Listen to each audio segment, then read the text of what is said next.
Hey guys, आप देख रहे हैं मेरा जहां और ये है बाकेलाल का कमाल।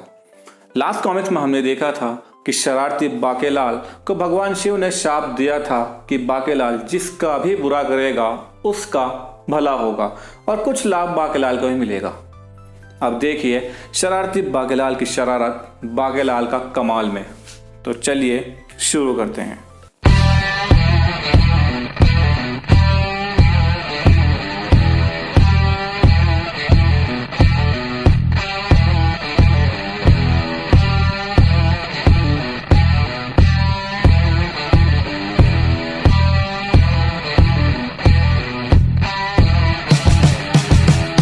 अब बाकेलाल बड़ा हो गया था, लेकिन दुर्भाग्यवश बाकेलाल के माता पिता स्वर्ग सिधार गए थे। बारिश का मौसम था।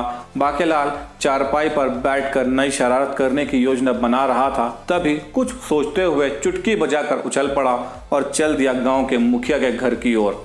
बाकेलाल मुखिया जी के सामने कुछ परेशान सा हुलिया बनाकर पहुंचा और बताया कि आज शाम तक गांव में एक भयानक मुसीबत आने वाली है। बाकेलाल की बात सुनकर वहां मौजूद सारे लोग हैरान हो उठे। बाकेलाल ने उनको बताया कि कल रात सपने में भगवान शंकर ने बाकेलाल को दर्शन दिए और कहा कि आज शाम तक गांव में भयानक बाढ़ आने वाली है और बताया कि बाढ़ से बचने के लिए सारे गांव वाले अपने अपने घरों को छोड़कर ऊंचे टीले पर पहुंच जाएं। इतना कहकर बाकेलाल अपने घर की तरफ चल दिया और सोचने लगा जब सारे गांव वाले चले जाएंगे तो वह उनके घरों में घुसकर अच्छा खासा माल बटोर लेगा। मुस्कुराता हुआ बाकेलाल सो गया। सारे गांव वाले गांव छोड़ने की तैयारी कर ही रहे थे कि अचानक बारिश स्टार्ट हो गई।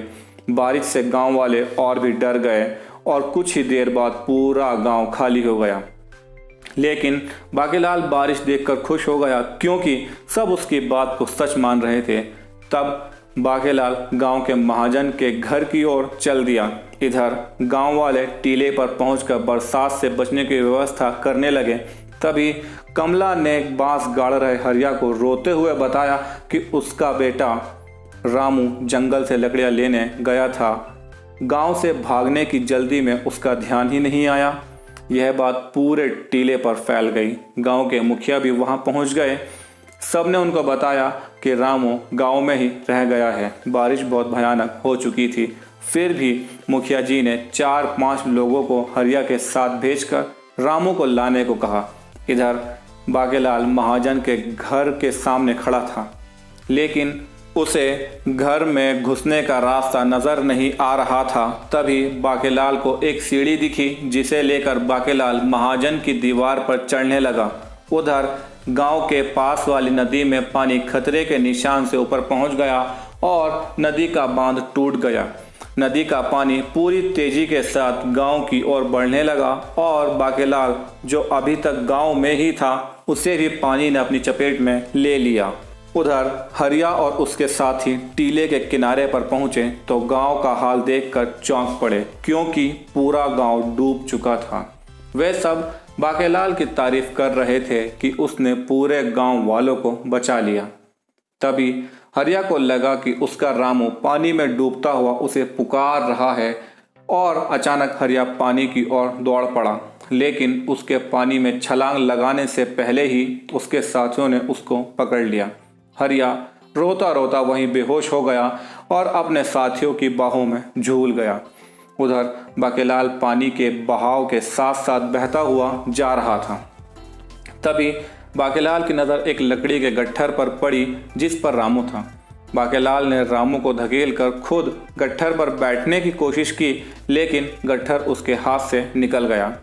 अब बाकेलाल पानी में डूबता उतरता रहा, लेकिन रामू को उसने ना छोड़ा और इसी तरह वो बेहोश हो गया।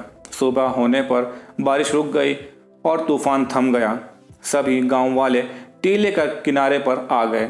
चारों तरफ बाढ़ का पानी था। हरिया और कमला रामू को याद करके रोने लगे। तभी उनको एक छप्पर नजर आया। छप्पर पर कोई बेहोश पड़ा था। हरिया और कमला भी छप्पर को देखने लगे। किनारे पर आते ही देखा कि छप्पर पर बाकेलाल और रामू हैं। वैद्य जी ने बताया कि दोनों जिंदा हैं।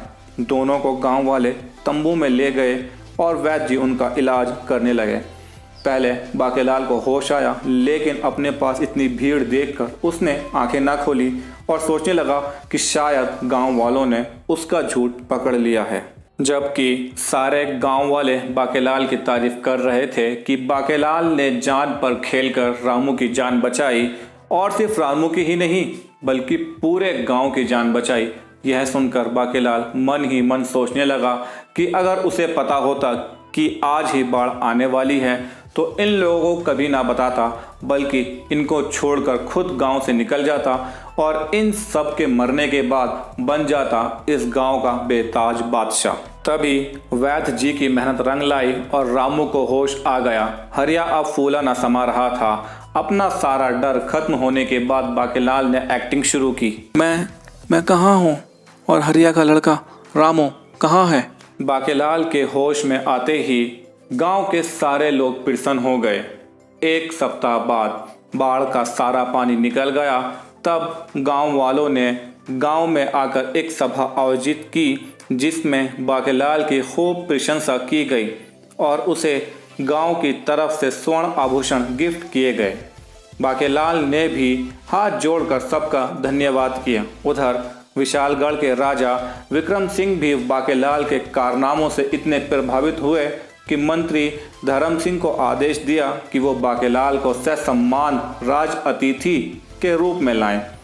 मंत्री धर्म सिंह एक सुंदर रथ और 5 घुड़सवार सैनिकों के साथ रामपुर गांव की ओर चल पड़ा। इधर बाकेलाल मन ही मन कोई नई शरारत के लिए योजना बना रहा था कि तभी दरवाजे पर सैनिकों ने दस्तक दी। बाकेलाल घबरा गया। बाहर से आवाज आई, बाकेलाल दरवाजा खोलो, बाहर मंत्री जी आपको बुला रहे हैं। बाकेलाल और भी ज्यादा घबरा गया और उसे लगा कि शायद सैनिक उसे पकड़ने आए हैं, तो बाकेलाल खिड़की से कूदकर भागने की कोशिश करने लगा। परंतु मंत्री धर्म सिंह की नज़र उस पर पड़ गई तो उन्होंने बाकेलाल को सैनिकों से पकड़वा लिया और पूछा कि वो कौन है। बाकेलाल ने मंत्री जी को बताया कि वो बाकेलाल है। तब मंत्री धर्म सिंह ने बाकेलाल को बताया कि महाराज बाकेलाल को सम्मानित करना चाहते हैं। बाकेलाल डरता हुआ उनके साथ चलने को तैयार हो गया। विशालगढ़ पहुंचते पहुंचते उन्हें रात हो गई थी, अतः बाकेलाल को महाराज के विशेष कक्ष में ले जाया गया। महाराज ने खुद बाकेलाल का स्वागत किया और बताया कि उन्होंने बाकेलाल के लोक कल्याण के कई कारनामे सुने हैं और सुना है कि बाकेलाल ने पूरा गांव डूबने से बचाया है। यह सुनते ही बाकेलाल का सारा डर दूर हो गया। महाराज ने मंत्री जी को आदेश दिया कि वो बाकेलाल के जलपान का प्रबंध कराए और बाकेलाल से पूछा कि उसे आने में कोई तकलीफ तो नहीं हुई। जी कोई खास तो नहीं, बाकेलाल बोला। सुनते ही महाराज क्रोधित होकर बोले, क्या मतलब? देखो बाकेलाल, मैंने धर्म सिंह को विशेष कर यह निर्देश दिया था कि वह तुमको सम्मान सहित हमारे पास लेकर आए और इस बात का विशेष ख्याल रखे कि तुमको रास्ते में कोई तकलीफ ना हो।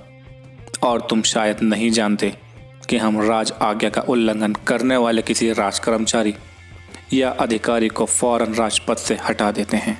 यह सुनते ही बाकेलाल ने बनाई एक नई योजना। क्या थी यह योजना? किसके खिलाफ बनाई बाकेलाल ने योजना? क्या बाकेलाल सफल होगा अपनी इस योजना में? सारे सवालों के जवाब मिलेंगे मेरे जहां पर। तो सब्सक्राइब करें मेरे जहां को और बनिए हिस्सा मेरे इस जहां का।